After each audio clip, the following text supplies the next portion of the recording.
A weapon is obsolete only when the room it sits in agrees it is. The room above Earth never signed that paper. The Council brought 40,000 ships to that room. Earth brought 40,000 rails, and a man with a rag. 89 seconds changed everything. Sub-Inspector Velura Pendranas sat in the vault hall 11 months later. Her collar seam pressed between thumb and forefinger, and told the truth she had spent a year trying not to understand. He folded the rag, she said. That's what I remember most. Not the round, not the dust, the rag. He folded it before he spoke the name. She touched her collar twice. The chamber waited. The name of a dead gunsmith, a woman who tuned that specific rail in 2289. He said her name into the gantry intercom like he was introducing her to someone who'd been asking. Nothing moved.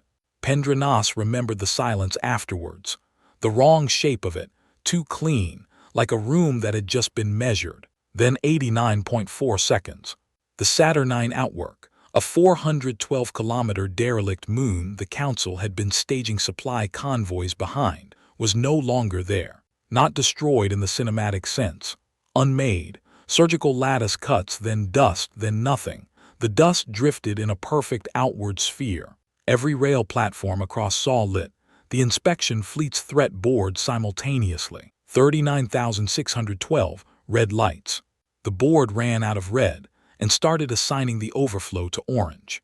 Inspector Admiral Thoras Mendirsail's neck plates went violet so fast a capillary burst. A thin line of blue-black spreading under the chitin. The chief picked the rag back up. That'll do for the records, sir. Would you have noticed the rag? Or would you have done what the Admiral did and laughed? 11 months earlier, the inspection fleet arrived. Pendranas stood on the observation deck of the flagship Veritas as the 12 cruisers dropped out of transit above Earth's night side. The planet turned below, Pacific dark, city clusters strung like fishing floats on black water. She could smell the recycled air of the deck, that particular blend of coolant and human sweat that every Council ship carried, and beneath it nothing. No warning, no sign that the grid below had been waiting. Grid 7 Alpha, said Junior Inspector Alvicdras beside her. He was young, eager, his uniform still crisp at the seams. Orbital rail platform 14 below. Council inventory lists 211 platforms in this sector. Scans. Standby thermal bleed. Inert for 14 years. Pendranas touched her collar. 14 years of thermal bleed. 14 years of reading the same signature and calling it museum. Pattern recognition, she said quietly. That's what the Bureau calls it. Read the same number enough times it becomes fact. Dras glanced at her. Sub-Inspector. Nothing, log the scans. She touched her collar again. The seam was starting to feel warm. Their custodial staff, Dras said, reading her expression. Maintenance Corps. Keep the rails polished so the scrap contractors have clean surfaces to cut. She said nothing. The fleet descended through the Terminator. Earth's shadow swallowed the hull. Spardeck Theta hung in that shadow, a gantry of gray steel and amber maintenance lighting, so polished the rails reflected the dark curve of the planet below. Pendranas could see her own reflection in the deck plating before the ship even docked. Not a scuff, not a scratch. Metal maintained by hands that had been doing this longer than she had been alive. A man stood at the far end of the deck. He wore a field gray cap, the brim stitched in faded copper thread with names, column after column after column of names. 4 columns, 14 names. The thread on the oldest ones had gone soft, almost illegible, like a gravestone rubbed smooth by weather that wasn't weather. He was wiping a handrail with a rag. The rag was folded. Pendranas noticed the fold before she noticed the man's face. Precise corners, existing creases respected. A cloth that had been folded the same way 1,000 times. She thought, he doesn't throw it, he doesn't drop it, he folds it, every time. He took the cap off only to wipe the inside of the brim, she would later testify, never the outside. The outside was somebody else's work. The man looked up as the flagship's docking clamps engaged. His face was calm in a way that didn't come from peace. It came from having seen everything that could go wrong and deciding not to be surprised by any of it. His right index finger had a flat ridge where the skin had calloused into something like tool leather. 3 decades of polished stroke pressure. The ridge caught the amber light. He didn't salute. Master Chief Orin Kesserin Vale, he said. Sol Kinetic Maintenance Corps, you're early. Mend your sail descended the ramp. His biotic eye clicked, refocusing, scanning, finding nothing but a maintenance worker and a clean deck. The click was loud in the silence. Pendranas had heard that click 100 times during inspections. It meant the Admiral was looking for something to be wrong. He wouldn't find it on the deck. Admiral, the chief said, welcome to Spardeck Theta. The Council thanks you for your cooperation, Mend your sail said. 4-beat pause. The disarmament will commence at 600 tomorrow. Your personnel will receive reassignment orders by end of cycle. The chief nodded. He went back to wiping the handrail. Pendranas noticed he had started on a fresh section, 2 centimeters left of where he'd been working when the fleet arrived. She couldn't stop watching the rag move, steady pressure, even strokes, the rhythm of someone who had measured his own heartbeat against the work until they matched. She touched her collar. He knew we were coming, she thought. He was polishing for us. The Brindle Yard was earthside, buried in the Pacific Salvage Belt, a workshop that had been hand-cutting ferro-tungsten slugs since 2089, 4th generation. The Council's dossier called it a historical fabrication facility. Pendranas learned what that really meant on the second day of the inspection. She went because she had counted the roster numbers. Not because the Council ordered it, because the numbers didn't make sense. Petty Officer Halromern met her at the airlock, a woman who counted breaths between her own sentences. Pendranas noticed because she did the same thing with collar touches. Halromern's uniform was gray like the chief's, but her sleeves were rolled to the elbow. Her forearms were streaked with oil. Sol Kinetic Maintenance Corps active roster, Halromern said. Pause, counted. 1,847 hands. She led Pendranas through the machining floor. The air changed, coolant and oil, hot metal, the specific smell of a lathe cutting fresh stock, sharp, almost sweet, with an undertone of burning dust. Pendranas had never been in a place that smelled so much like attention. Total platforms maintained, Halromern continued. Pause, counted. 39,612. Pendranas stopped walking.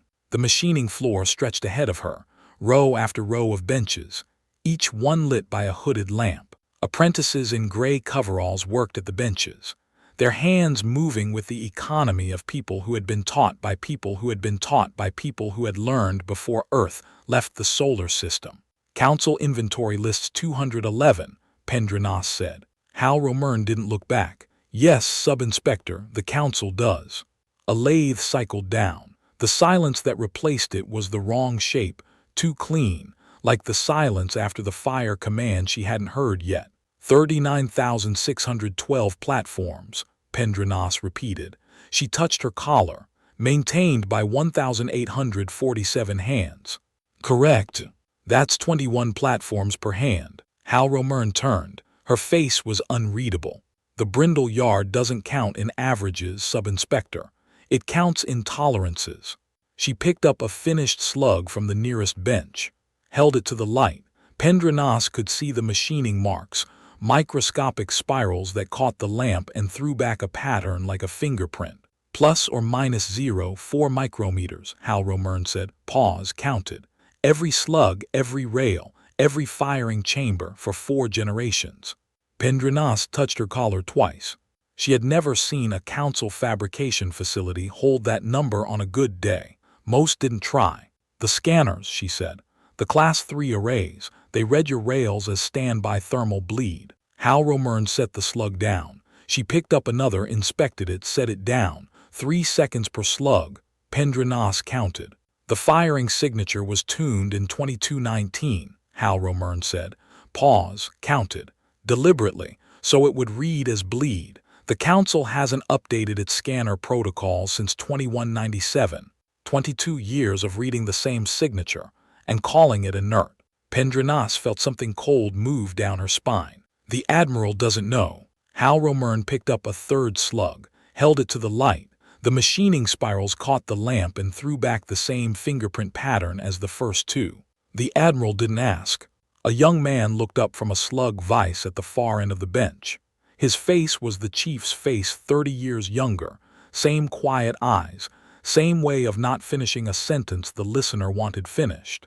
His hands were steady on the micrometer. "Apprentice June Kessoran," Hal Romern said. "Grand-nephew." June nodded at Pendranas. He didn't speak. He went back to measuring. The micrometer's dial read 0.4 microns. He adjusted something, a fraction of a turn, no more, and the dial read 0.3. He nodded once, satisfied, and set the slug in a rack with 40 others. Pendranas counted the rack, 41 slugs, each one measured, each one adjusted, each one set in its place like a book on a shelf. "How long have you been apprenticing?" she asked. June didn't look up. 7 years. 7 years to learn to measure a slug. He looked up then. His eyes were the chief's eyes, patient, amused, and completely immovable. 7 years to learn to measure it right, he said. The slug is easy. The right is hard. He went back to the vice. On the 4th day, Mendersale gave his first compliance lecture from a floating dais 3 meters above the deck. The chief did not look up. "Mandate 7 Alpha," the admiral began, "represents the Council's considered judgment on orbital kinetic weaponry. Obsolescence is not a technical determination. It is a civilizational one." Pendranas stood at the back of the gantry, her datapad in her hands. She was supposed to be logging the exchange for the Bureau's records. She was logging it, but she was also watching the chief's rag. The chief moved it 2 centimeters to the left, began on a fresh section. "Civilized weaponry is instrument verifiable," Mendersale continued. "Forebeat pause. Your platforms have not appeared on Council threat boards for 14 years. By definition, they do not exist as weapons." The chief stopped wiping, just for a second. Pendranas held her breath. "Which instrument?" the chief asked. Mendersale's biotic eye clicked. "I beg your pardon. Which instrument verified them obsolete? The Class 3 array, or something else?" The admiral's neck plates flushed pale violet. Pendranas had seen that flush before, on the Veritas, when a subordinate contradicted him. It meant his temperature was rising. It meant he was calculating how to win. "The Class 3 array is the Council's certified verification instrument," Mendersale said. The chief resumed wiping. "Then the Council certified the wrong instrument," he said. "That'll be a problem for the record." Pendranas touched her collar twice. She wrote the exchange in her log. Her fingers were steady. That surprised her. He said it, she thought. He just told an admiral that the Council was wrong, and he said it while wiping a handrail. She wrote Chief cites instrument discrepancy. Admiral does not dispute. No correction offered. Later that night, she found herself on Spardec Theta again. She didn't mean to go. Her feet took her there while her mind was still chewing on the numbers. 847 hands, 39,612 platforms, a margin of error that wasn't an error at all but a door the Council had never tried. The chief was alone, polishing a rail joint where the amber light didn't quite reach.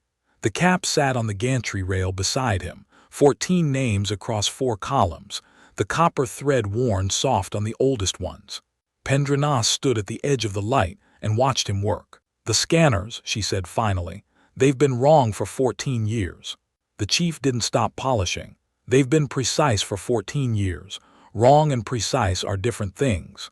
The admiral will order the strip down tomorrow." "Yes, sub-inspector, he will." She waited. The chief folded the rag along its existing creases, set it down beside the cap. The movement was ritual, not rushed, not delayed, exactly the same way he had folded it every time she'd seen him. "Your collar," he said. "You touch it before you say a number." Pendranas's hand dropped. I'm not criticizing. June does the same thing with his ear. Means you're counting the weight of what you're about to say." He picked the rag back up. "The Brindle Yard has been cutting slugs for 4 generations," he said.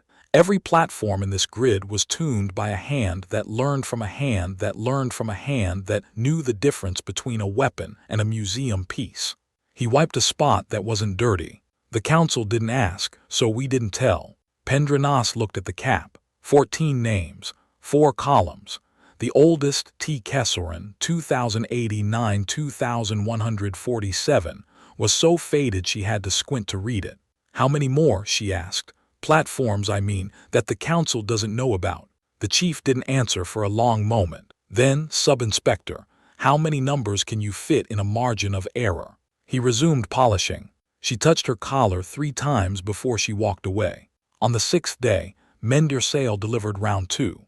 The chief was polishing the far gantry rail. June stood at his elbow, watching, learning the stroke. The apprentice's hand moved in the air, mirroring the chief's motion, practicing without touching, the way musicians moved their fingers over imaginary strings. Civilization, the admiral said from his dais, requires verification. Trust is not a security protocol. The chief didn't look up. No, sir, it isn't. Mender Sale's neck plates flushed again. He wasn't used to being agreed with. The council cannot certify weapons it cannot see, he continued. 4-beat pause. Your platforms are invisible to our instruments. Therefore they are not weapons. Therefore they will be stripped. The chief stopped wiping. He turned, looked at the admiral for the first time. Pendranas saw June's hand freeze in midair. Sir, the chief said, you're confusing invisible with inert. The scanners don't see the rails because we designed them not to. That's not obsolescence. That's a door with a lock you never tried. He turned back to the rail. Permission to speak freely. Mender Sale's left eye twitched. Granted. The council's scanners are calibrated to find what the council is prepared to imagine. Your imagination stopped updating in 2197. The brindle yard kept working. He resumed polishing. That'll do for now, sir. Pendranas wrote it down. Her hand was shaking, not from fear, from something else, something that felt like the moment before a lathe bites into fresh stock. She wrote Chief States Council scanners limited by calibration date. Admiral does not dispute. No update ordered. June's hand started moving again. The mirror stroke continued. That night Pendranas couldn't sleep. She walked the corridors of the Veritas, past the crew quarters, past the observation deck, past the bridge where the night watch sat in front of threat boards that showed 211 platforms in green. Inert, the board said, museum, obsolete. She touched her collar, 39,612. She walked to the Bureau Records section, pulled the file on Mandate 7 Alpha, read Clause 9 Subsection 4, read Subsection 6. Visual confirmation may be delegated to local authority in cases of maintained infrastructure. She read it 3 times. Then she opened the file on the Liorantash convoy. The file was sealed.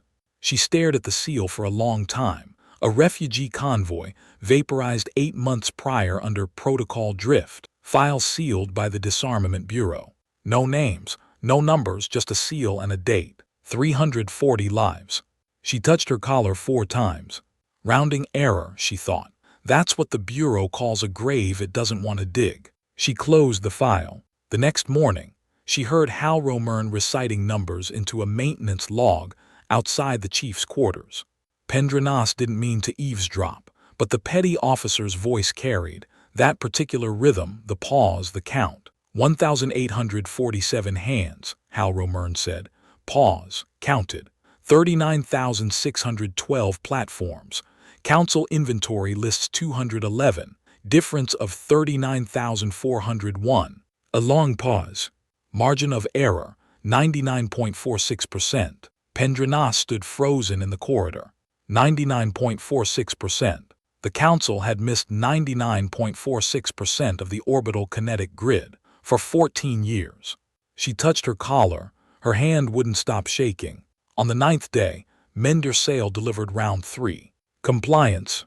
He cited Mandate 7 Alpha Clauses 1 through 9. His voice echoed off the polished rails. Clause 1, definition of orbital kinetic. Clause 2, certification requirements. Clause 3, inventory deadlines. The chief polished through all 9. June stood at his elbow, still mirroring. The apprentice's face was calm, but Pendranas noticed his free hand was touching his ear.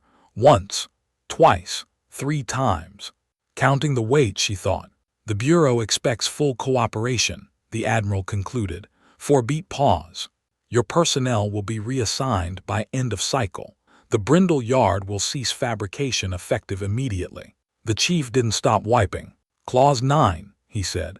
Subsection 4. Verification of obsolescence requires instrument certification and visual confirmation. Mend your sails, biotic eye clicked. The Class 3 array provides instrument certification. Yes, sir, it does. For the platforms the Council knows about. The Chief moved to the next rail joint. Subsection 6, he continued. Visual confirmation may be delegated to local authority in cases of maintained infrastructure. He glanced at June. The Brindle Yard certifies visual confirmation. 4 generations of gunsmiths. That's local authority. Mend your sail descended from the dais. His heels clicked on the gantry deck. Click, click, click, 4 steps, a pause, 2 more steps. Pendranas could smell his cologne from 10 meters away. Something expensive and floral, completely wrong for a maintenance deck. You are citing regulation to me, the Admiral said. No, sir, I'm reading it. You cited it first.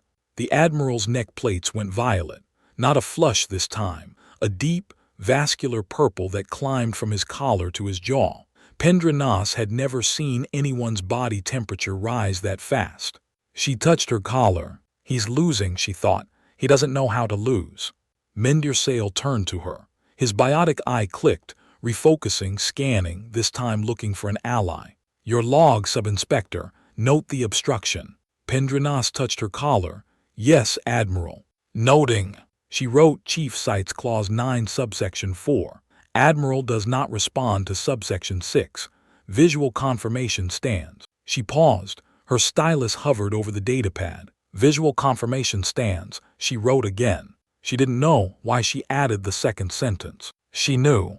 The Chief resumed polishing. The rag moved in steady strokes, 2 centimeters left, back. The rhythm hadn't changed since the fleet arrived. June's hand moved with him, mirroring, learning. Pendranas looked at the cap on the gantry rail. 14 names, 4 columns, 1 empty space at the bottom of the last column, waiting. She touched her collar. He's going to ask, she thought. Before this is over, he's going to ask permission. She didn't know how she knew, but she had been counting the weight. The 10th day began the same way as the 9 before it. Chief Kessorenvale stood at the gantry rail, rag in hand, cap on his head. The amber maintenance light caught the copper thread of the 14 names. June stood at his elbow, still mirroring, his hand tracing the polishing stroke in the air, learning without touching. Pendranas arrived at 600 with her datapad. She had not slept. Sub-Inspector, the Chief said. He did not look up. Master Chief. She stood at the edge of the light. The inspection fleet hung in orbit above them. 12 cruisers, 1 flagship, enough firepower to pacify a sector. But the guns were pointed at the wrong thing. She knew that now. The Admiral will deliver round 4 today, she said. The Chief nodded. Yes, Sub-Inspector, he will. June's mirroring hand slowed. The apprentice glanced at Pendranas, then back at his gray-tunkle's rag. His ear was red from touching it. You know what he's going to say, Pendranas said. The Chief stopped polishing. He set the rag down, folded, existing creases respected, and turned to face her. The Leorintash convoy, he said. 340 souls, vaporized 8 months ago under protocol drift. The Bureau sealed the file. The Admiral calls it a rounding error. Pendranas touched her collar. You read the file. No, Sub-Inspector. I counted the platforms. Every rail in this grid has a firing solution for every cubic meter of space within 90 light seconds. We know where every Council ship has staged for 14 years. He picked the rag back up. The Saturnine outwork was a staging moon. The convoy was behind it. The Bureau called it drift. The Brindle Yard called it murder. He began polishing again. June's mirroring hand had stopped completely. Mend your sail arrived at 900. He did not ascend the dais this time. He stood on the gantry deck, 6 feet from the Chief, his hands folded behind his back. The biotic eye clicked once, twice, 3 times. The Leorintash convoy, he said. No preamble, no 4-beat pause. The Chief kept polishing. A regrettable protocol drift, the Admiral continued. Now archived, the Bureau has accepted the findings. There will be no further inquiry. Pendranas watched the Chief's rag. It kept moving. Steady strokes, 2 centimeters left, back. The families of the 340, the Chief said, were never notified. Mend your sails, neck plates flushed. The Bureau followed standard procedure. Standard procedure for what, Admiral? A rounding error.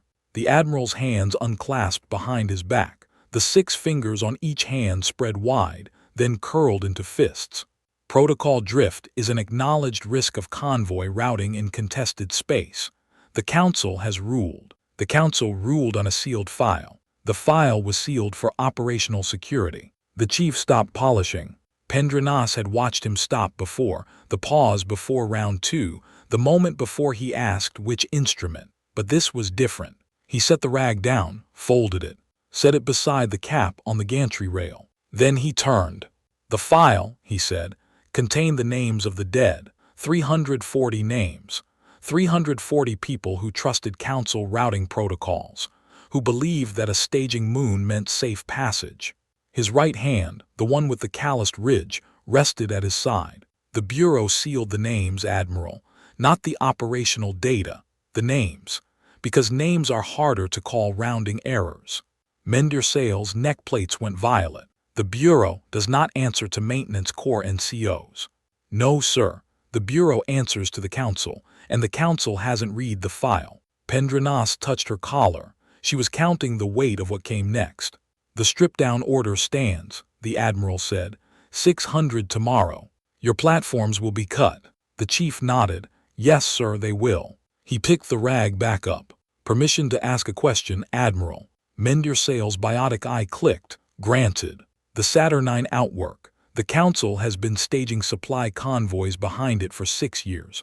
How many convoys? How many thousands of souls?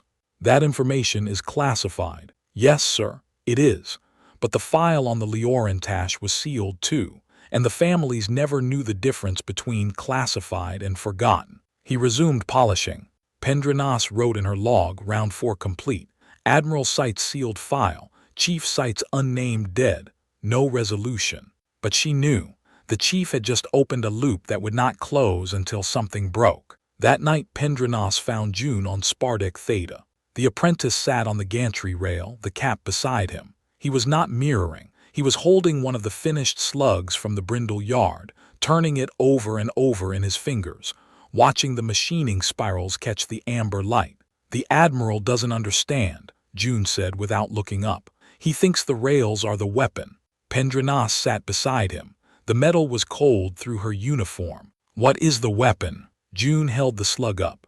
The light caught the plus or minus 0, 4 micrometer tolerance, the fingerprint pattern that no Council fab facility could match.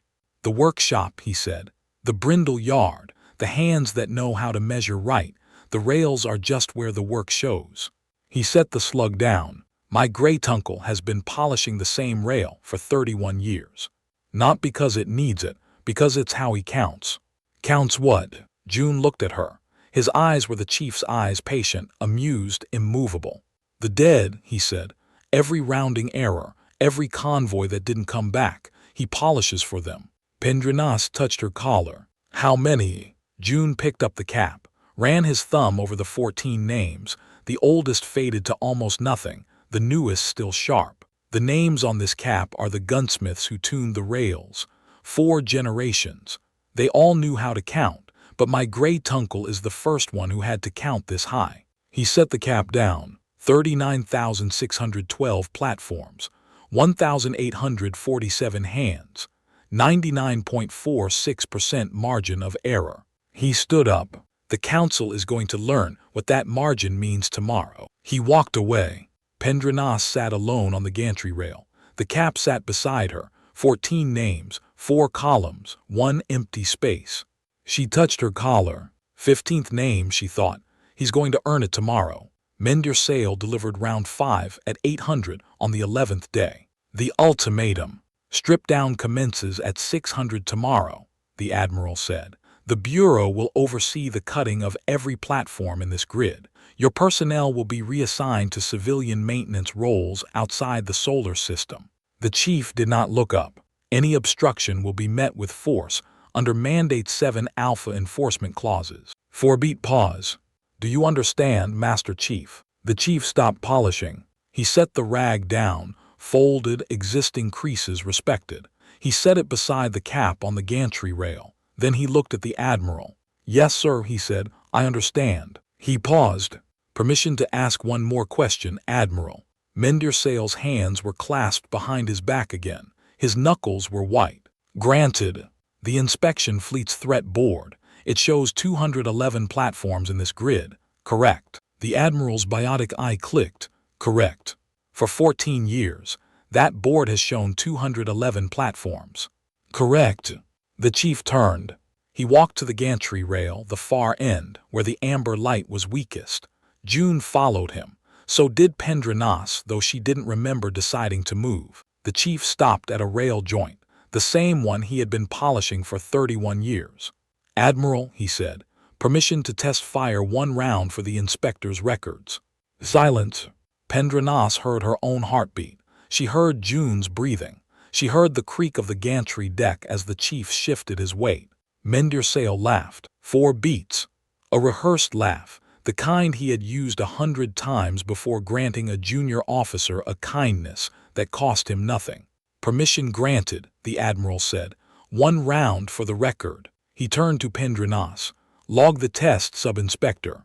She touched her collar. Yes, Admiral, logging. But she was looking at the chief. The chief did not move to a console. He did not pick up a datapad. He did not speak into the gantry intercom. He folded the rag. Not tossed, not dropped. Folded it precisely along existing creases. Set it on the gantry rail beside the cap. Then he looked at June. The apprentice nodded. The chief turned to the rail joint, the one he had been polishing for 31 years. The one his predecessor had tuned in 2289. The one her predecessor had tuned before her. He said one word. Not a command, a name. Ilara. Pendranas did not recognize the name, but the rail did. Nothing moved. The chief did not look up. He stood with his hands at his sides, the right hand, the one with the calloused ridge, resting against his thigh. The silence afterwards was the wrong shape. Too clean, like a room that had just been measured. Pendranas counted her heartbeats. 1, 2, 3. She touched her collar. 15, 16, 17. The deck did not vibrate. The rail did not glow. There was no recoil. The platform simply sent a round, hand-machined ferrotungsten, tolerance plus or minus 0, 4 micrometers, tuned to a firing solution calculated by a dead woman in 2289 across 90 light seconds. 89.4 seconds later, the Saturnine outwork was no longer there. Not destroyed, unmade. Pendranas would later try to describe it to the vault hall. She would fail. There were no words for the way a 412-kilometer moon became a perfect outward sphere of dust. The surgical lattice cuts happened too fast for the eye to follow. The Council's cameras caught them only in afterimage. A geometric fracturing that looked like the moon had been unfolded along seams no one knew existed. Then dust. Then nothing. The dust drifted. Perfect outward sphere. The light from the system's star caught it and turned it into a second nebula, small, brief, beautiful in the way that things are beautiful when they are over. On the Inspection Fleet's Threat Board, every platform across Sol lit up simultaneously. Not one by one, not in sequence all at once. 39,612 red lights.